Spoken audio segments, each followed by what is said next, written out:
ಓ ನನಗೋಸ್ಕರ ಹೋಗಿದ್ಲು ನನ್ನ ತಂಗಿ, ನನಗೋಸ್ಕರ ಆ ಸೀತೆಯನ್ನು ಪಡ್ಕೊಂಬರ್ಬೇಕು. ಆಮೇಲೆ ಇನ್ನೂ ಹುಬ್ಬಿಸ್ತಾಳೆ, ಸೀತೆ ಅಷ್ಟು ಚೆನ್ನಾಗಿದ್ದಾಳೆ, ಇಷ್ಟು ಚೆನ್ನಾಗಿದ್ದಾಳೆ. ಫುಲ್ ಮೋಹಿತನಾಗ್ಬಿಟ್ಟು ಆತ ಹೋಗೋದು. ಯಾವ ಸೇಡು ತೀರಿಸ್ಕೊಳ್ಳೋದಕ್ಕೂ ಅಲ್ಲ, ತಂಗಿಗೋಸ್ಕರನೂ ಅಲ್ಲ, ಸೀತೆ ನನಗೆ ಬೇಕು ಅನ್ನೋ ಕಾರಣಕ್ಕೆ ಅವನು ಹೋಗೋದು. ಅಲ್ಲಿ ಹೋಗಿ ಋಷಿ ವೇಷವನ್ನು ಹಾಕ್ಕೊಳ್ತಾನೆ. ಇನ್ನೊಂದು ವಿಷಯ ಏನು ಅಂದರೆ, ಲಕ್ಷ್ಮಣ ರೇಖೆ ಬರೋದಿಲ್ಲ. ಲಕ್ಷ್ಮಣ ರೇಖೆ ಮೂಲ ವಾಲ್ಮೀಕಿ ರಾಮಾಯಣದಲ್ಲಿಲ್ಲ.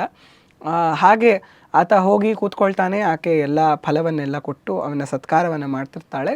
ಸತ್ಕಾರವನ್ನು ಮಾಡುವಾಗ ಆತ ಮಾತಾಡೋದಕ್ಕೆ ಶುರು ಮಾಡ್ತಾನೆ.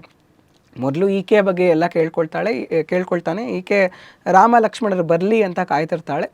ಆಮೇಲೆ ಉತ್ತರವನ್ನು ಕೊಡ್ತಾಳೆ. ಅವನ ಬಗ್ಗೆ ಕೇಳ್ತಾಳೆ, ನೀವು ಯಾವ ಋಷಿಗಳು, ಯಾವ ಗೋತ್ರ ನಿಮ್ಮದು, ಯಾವ ಗುರುಗಳಿಂದ ನೀವು ದೀಕ್ಷೆ ಪಡೆದಿರೋದು ಎಲ್ಲ ಕೇಳೋಕ್ಕೆ ಶುರು ಮಾಡ್ತಾಳೆ. ಆವಾಗ ಆತ ಹೇಳ್ತಾನೆ, ನಾನು ರಾವಣ, ನಾನು ಹಾಗೆ ಎಲ್ಲ ತ್ರಿಲೋಕದ ಅಧಿಪತ್ಯ ನನ್ನ ಹತ್ರ ಇದೆ, ಎಲ್ಲ ಚಿನ್ನದ ಲಂಕೆ ಇದೆ. ಇನ್ನೊಂದು ವಿಷಯ ಏನು ಅಂದರೆ, ಚಿನ್ನದ ಲಂಕೆ ಕೂಡ ಅವ್ನು ಕಟ್ಟಿರೋದಲ್ಲ, ಅವ್ರ ಕಸಿನ್ ಬ್ರದರ್ ಕುಬೇರಂದದು. ಕುಬೇರನ ಹತ್ರ ಯುದ್ಧ ಮಾಡಿ ಮೋಸದಿಂದ ಕಿತ್ಕೊಂಡಿರೋದು. ಪುಷ್ಪಕ ವಿಮಾನನೂ ಅವನದಲ್ಲ, ಕುಬೇರಂದು. ಸೊ ಕುಬೇರನ ಲಂಕೆ, ಕುಬೇರನ ವಿಮಾನ, ಅದ್ರ ಬಗ್ಗೆ ಇವನು ಬಡಾಯಿ ಕೊಚ್ಕೊಳ್ತಿರೋದು. ನನ್ನ ಹತ್ರ ಇದೆ, ನನಗೆ ಸಾವಿರಾರು ಜನ ಪತ್ನಿಯರಿದ್ದಾರೆ, ರಾಣಿಯರಿದ್ದಾರೆ, ಅವರೆಲ್ಲರಿಗಿಂತ ನಿನ್ನನ್ನು ಮೇಲಿಡ್ತೀನಿ, ನಿನಗೆ ಹೆಚ್ಚು ಆಧಿಪತ್ಯವನ್ನು ಕೊಡ್ತೀನಿ, ಮಂಡೋದರಿಗಿಂತ ಜಾಸ್ತಿ ನಿನಗೆ ಅಥಾರಿಟಿಯನ್ನು ಕೊಡ್ತೀನಿ, ನನ್ನ ಮದುವೆ ಆಗು ಅಂತ.